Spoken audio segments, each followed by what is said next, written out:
definir las cosas. Entonces, habían unas cosas excluidas que eran las cosas que pertenecían al bien divino, que esas nunca podían pertenecer a ningún ciudadano, y las cosas que son del derecho humano, que pueden dividirse en públicas o privadas. Obviamente, las cosas públicas, si su nombre propio lo indica, tampoco podían encontrarse entre los bienes de alguna persona en particular. Obviamente, se dice pública.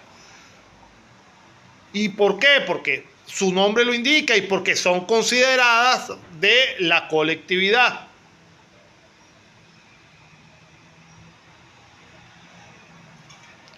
Y por supuesto los romanos distinguían, por supuesto, los bienes que son comunes a todos los hombres por gracia del derecho natural.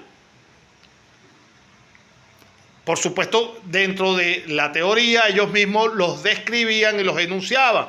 ¿Cuáles eran esas cosas comunes? Las sencillas, de uso común, que eran de todos por derecho natural. El mar, el agua, los ríos, etc.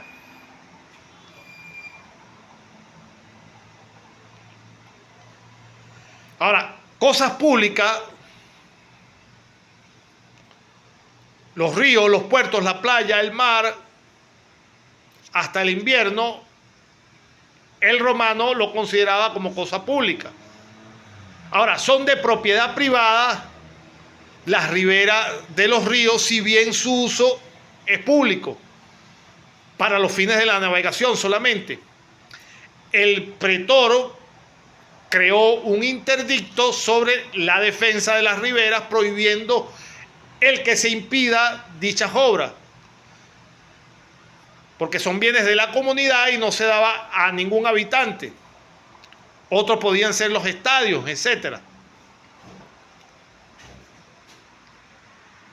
Ahora, todas esas cosas que a nosotros a estas alturas nos puede parecer obvias, considerar que son públicas, esa era la descripción que los romanos hacían y tenemos que describirla en nuestra clase.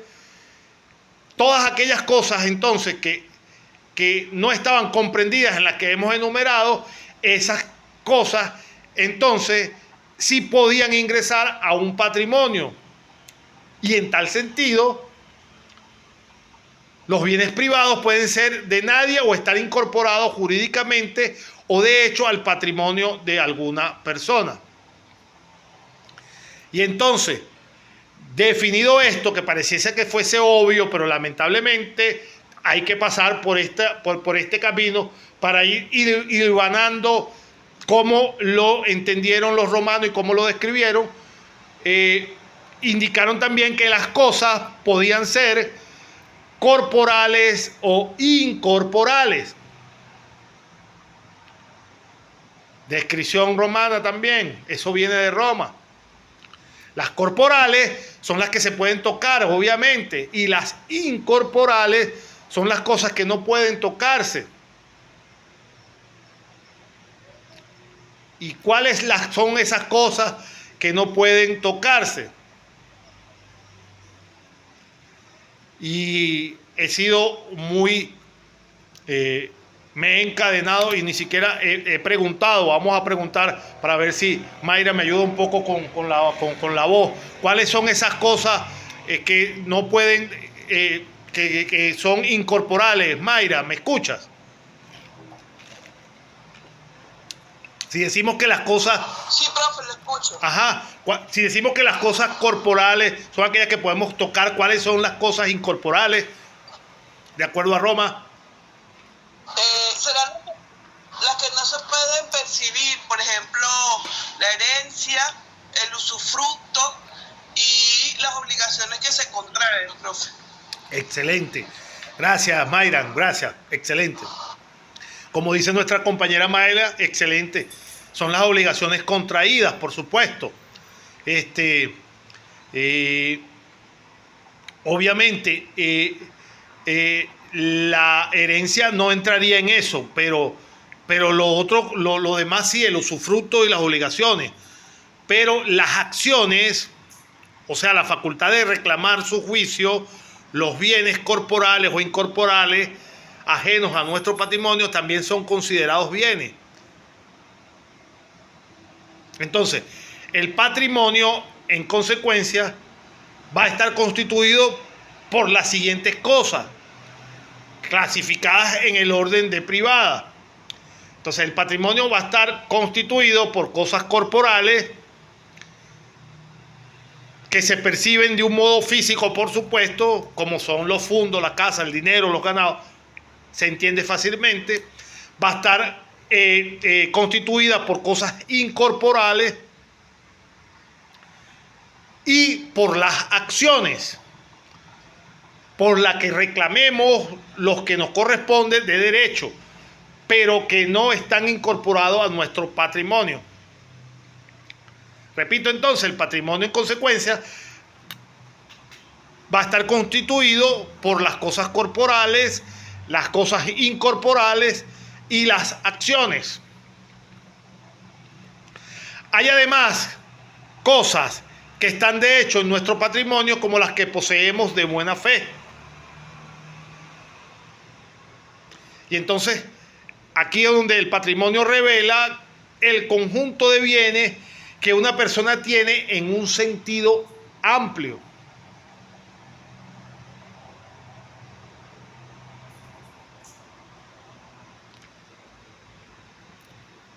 Entonces, cuando la potestad emana del ius civile y el titular es un ciudadano romano, constituye una propiedad que se va a denominar, la denomina la bibliografía, una propiedad quiritaria.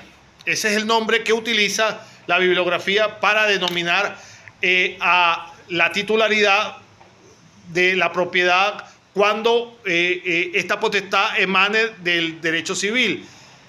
Se va a denominar una propiedad quiritaria y debe recaer esta propiedad quiritaria sobre cosas mancipi, que son los fundos y los edificios existentes, ambos en suelo itálico.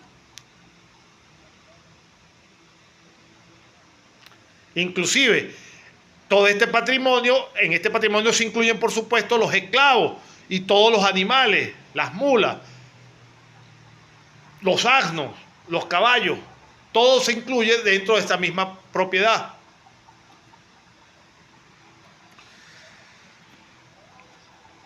En ese orden de ideas, la influencia que obtuvo o se obtuvo del pretor presentó dos clases de dominio. Uno que era el quiritario, ¿para quién? Para los ciudadanos, y otro imbonus o imbonis de haberes, sobre toda clase de objetos, incluyendo también su ejercicio por peregrino, la que el pretor amparaba según un edicto. Entonces, las cosas incorporales pueden consistir en derechos universales reales en cosa ajena y de obligaciones contraídas. Ahora sí, entre las universales se encuentra así la herencia, considerada como un derecho independiente. Un derecho independiente, aunque existen derechos reales sobre los bienes que están ya debidamente comprendidos.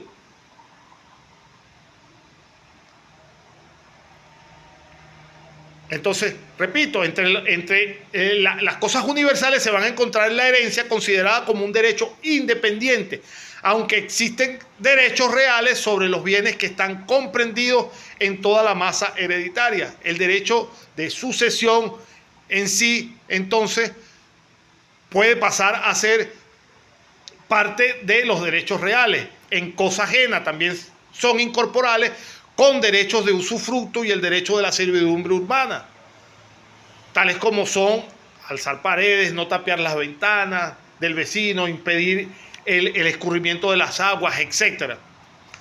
Entonces, por contrato, las obligaciones pueden nacer o por entrega, por dación o por dar la cosa, por palabra solemne. mediante escritura formal o por simple consentimiento de las partes.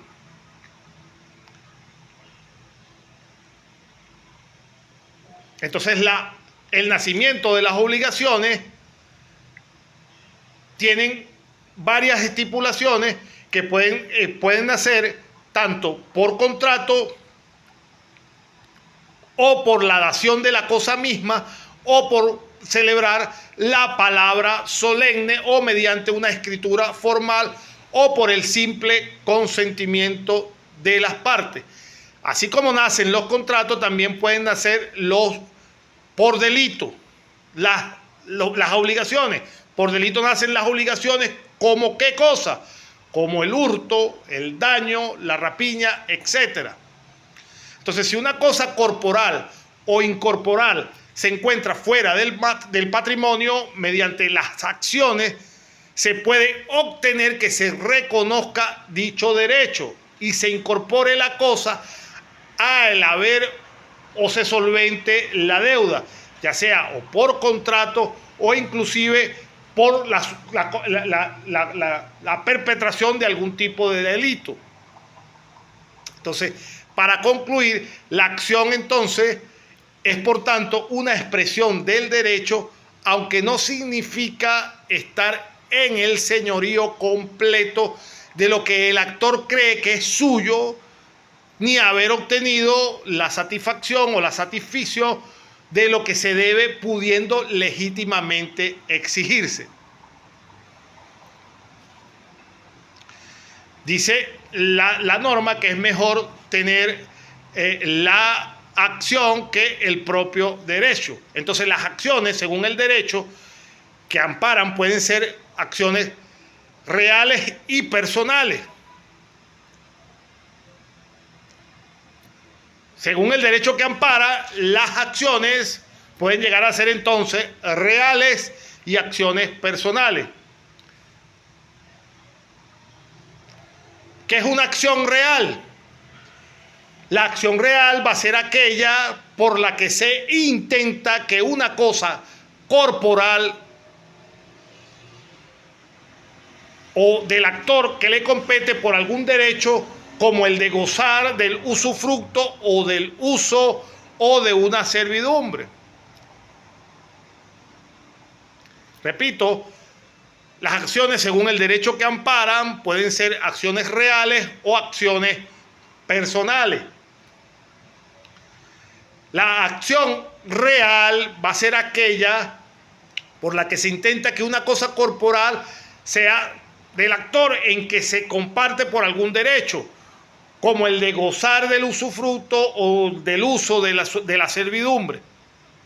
La acción es personal si se pretende de otro que esté obligado por un contrato o por un delito que se establezca que debe dar, hacer o prestar favor del actor.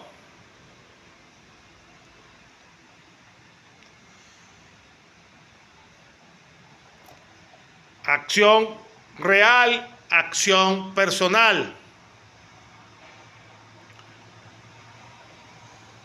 Nos queda una acción, la acción penal. Las acciones penales pueden tener por fin varias cosas.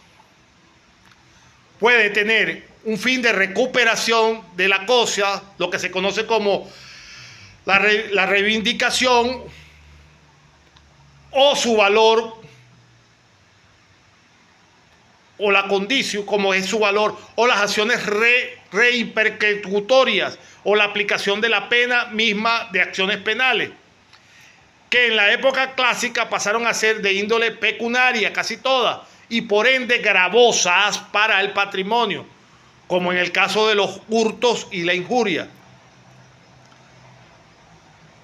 Entonces las acciones penales pueden tener por fin la recuperación de la cosa o su valor o la aplicación de la pena misma. Y la aplicación de la pena, generalmente por los delitos de hurto o injuria, se satisfacían siempre de índole pecuniaria.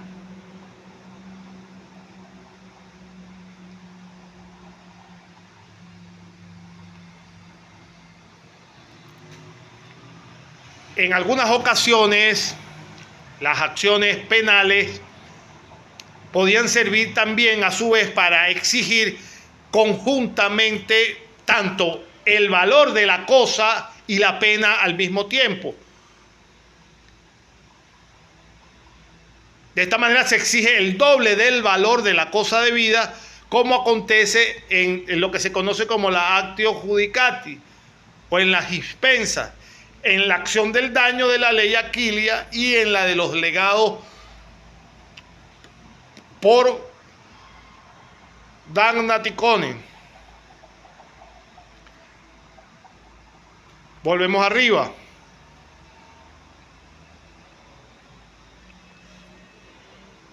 Las acciones, según el derecho que amparan, pueden ser acciones reales y personales.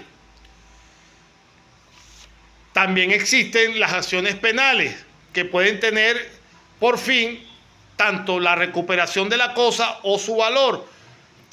Y decíamos entonces que dentro de las acciones penales también se pueden obtener ambas cosas a la vez.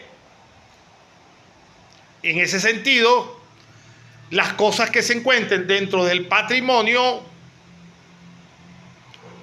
que se consideran in bonis, y las que se poseen de buena fe, pasaban mediante la usucapión al patrimonio en dominio por el transcurso del tiempo. De 1 año si las cosas eran muebles, o de 2 años si se trataba de tierras o edificios. Se exceptuaban esta norma según las cosas hurtadas poseídas por la fuerza o los predios provinciales, los bienes de las mujeres bajo tutela y las cosas sagradas y religiosas de los hombres cuando estos se creían que eran esclavos. Al final, si la acción resultaba ineficaz por la sentencia que era desfavorable, el actor como consecuencia se extingue su permanencia en el activo del patrimonio y lo que había sido evicto no entra dentro del patrimonio.